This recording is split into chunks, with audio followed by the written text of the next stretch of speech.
Good morning. It is day 3 of our Rae Lakes adventure, and we are on a mission to get water at sunrise. The lake water doesn't taste very good, so we're gonna fill up our packs with fresh mountain spring water. It feels so good to be hiking without packs right now. Just feel like a superhero. You can leap tall buildings in a single bound. And look what we're hiking into right now. This is just something else. You can hike along these rocks. Oh, look at that view.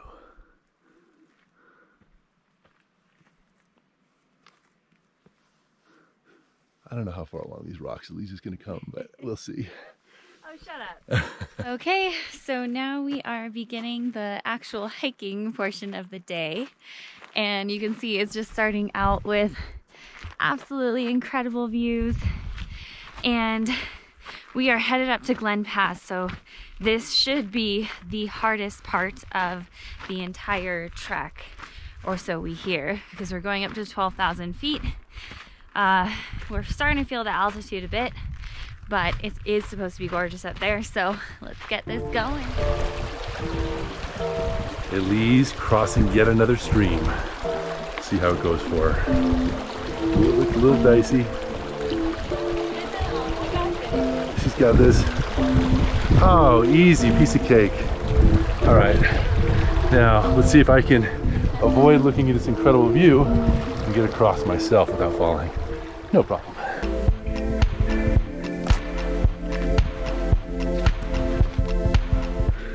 Mercifully, they've started doing switchbacks, which makes it a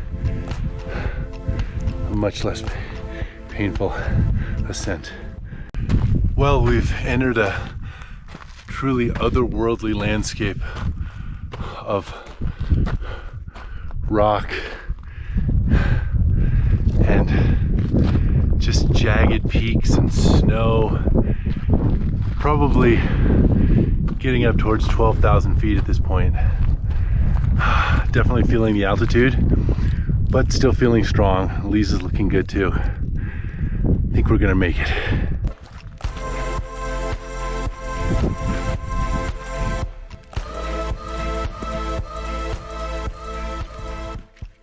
We did it.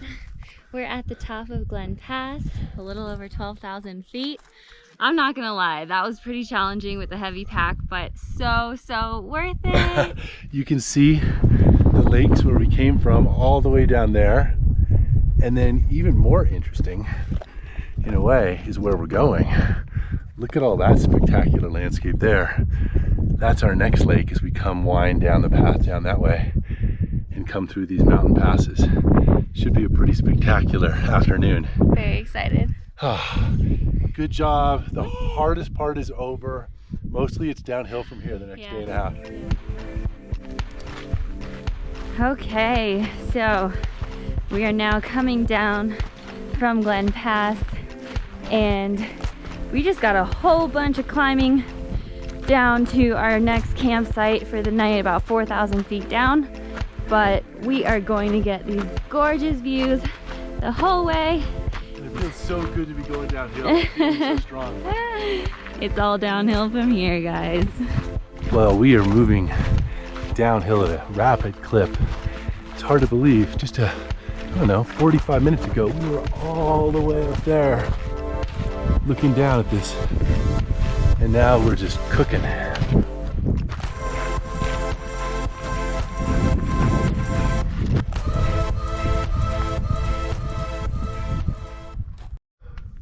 Okay, we just took a little break because after so many thousands of feet of climbing, we'd started this beautiful descent, and now, oh, I don't know how, but we're headed back uphill.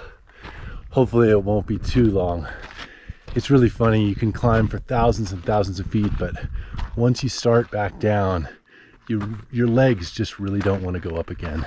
Well, it was disheartening to have to climb again. But I have to say, climbing up and rounding the mountain just opened up a whole new world of vistas. Big lake down there, more peaks over here. Wow. the Rae Lakes Trail does not disappoint. It makes you pay for it, but oh, it's beautiful. Not unlike Elise. This is some gorgeous descent. You might think we're crazy for adding 1.6 miles and God knows how many feet of climbing to this hike, but that lake looks so delicious and we just want to jump in. I am so annoyed right now. This trail must be taking us down 1,000 feet and Adam doesn't seem to care. He is just a chipper little bee right now. And I'm exhausted and I have no water and I just really hope that this lake is worth it for the pounding that we are giving to our bodies today. So I made kind of an executive decision to add 1.5 miles and about 500 feet of climbing to an already big hiking day. I'm not 100% sure Elise is happy about it. I'm so grumpy right now. But you guys, look at the lake that we're about to swim in right now. I don't know. I think it's hard to say I did the wrong thing, but we're gonna check in with Elise once we get a good swim and hopefully she'll be happier after that. Here we go. Let's do it. Go. Oh my God! Oh, nice.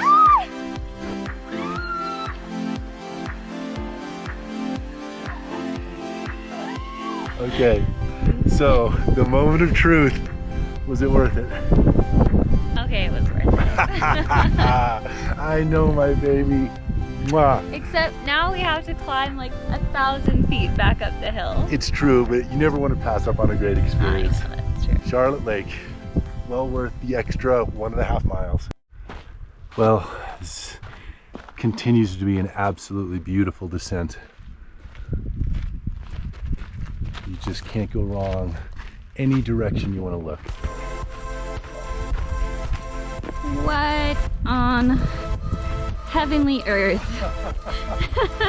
No. I don't even think I can continue walking. It's just too pretty. It's just so pretty everywhere. Wow. This place is incredible. Incredible. Well, for those of you who thought, we've had it with mountains and lakes and beautiful forests, we need waterfalls. Look at this. You got this one here, and then you do a little rock scrambling. Hold on. Oh, look at that down there. God, this place is beautiful. Let me see if I can walk along the edge here. Oh, how's that?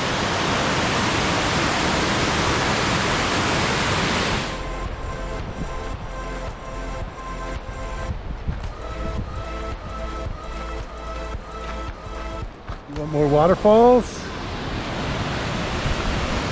You got them. Oh.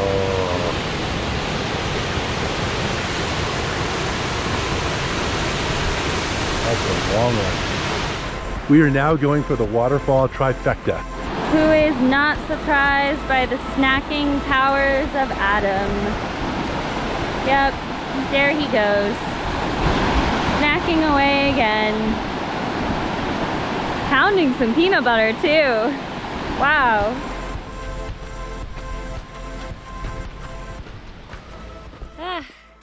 We are so happy right now because we made it to Junction Meadow. It was a crazy long day, but now we just get to relax in this amazing tent. I'm very happy we got the tent set up because there were mosquitoes everywhere, and we got this tent set up really quick and got inside, and now the mosquitoes are out there and we're in here. It's so nice. So we're gonna make some dinner, get some sleep, and see you guys in the morning. Morning, day 4. It's our last day here at the beautiful Rae Lakes in Kings Canyon, and honestly we're both a bit beat up by the whole trek. So on the one hand we're kind of excited that we're heading back home today, but at the same time we're just pretty darn sad to leave all this beauty. So we've entered a very lush, cool foresty area. near the end of the hike. I think we've only got about 4 or 5 miles left. But this is the infamous mosquito area. So I am just running because I feel like it's much harder for them to catch me when I'm moving fast. Adam has run so far up ahead, I can no longer see him. And he is running because he just absolutely hates mosquitoes more than anyone I know. He hates them almost as much as he hates snakes. So if we had a snake on the trail right now, I think he might have a heart attack and die. Hopefully he will wait for me at the first spot where there's no mosquitoes. It's pretty bad, you guys.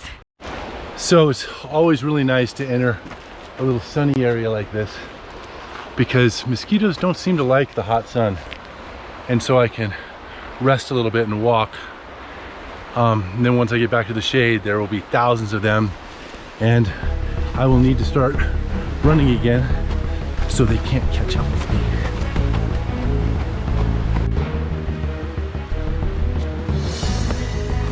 I seem to be more or less escaping these vampiric little pests.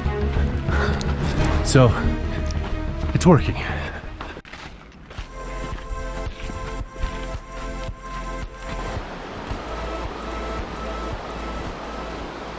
Okay, we survived. We're less than a mile from the car now. 4 days, over 40 miles and 10,000 feet of elevation gain. You factor in the various side ventures. And yeah, it was tough, but worth it. What went right, what went wrong? Well, I think obviously for me, the thing that went wrong was this awful pack that I have. Not only are the straps totally busted, but just for the past 4 days, it's been aggravating my hip injury, which is definitely not ideal. No. But that does lead me into what did go right was just that I'm feeling so grateful that Adam was with me on this hike because, he had my back the whole time. I mean, you guys saw the first day, he literally took my pack for a little bit of the way just to give me a break. And every single other part of the trek, anytime I needed a hug or a pep talk, he was always there. And I'm just feeling really lucky to have such a supportive partner. All right, that's a nice one. Well, what about you? What went right, what went wrong? I have to agree that the backpack was definitely what went wrong. Not only are the straps just terrible and cut into you at every second, and when I was wearing it for you, it was cutting into me too. Yeah. So that was awful. But also we started out with too much weight in it. I think we packed a little too much weight. And if we were doing it again, we'd go a little bit lighter this time, I think. Yeah, I think so. That was really difficult. I know it was challenging for you, but for me what went right was just the perseverance. It was so inspiring to me to see that Elise was suffering and she still kept powering up the hills with those little lamb legs, that big heavy pack cutting into her shoulders, and just kept going. And I feel like that's really, really important to know that about a person when you're going to spend your life with them, that no matter how hard things get, they'll handle it. Aw, that's so sweet. Mwah. So that went right.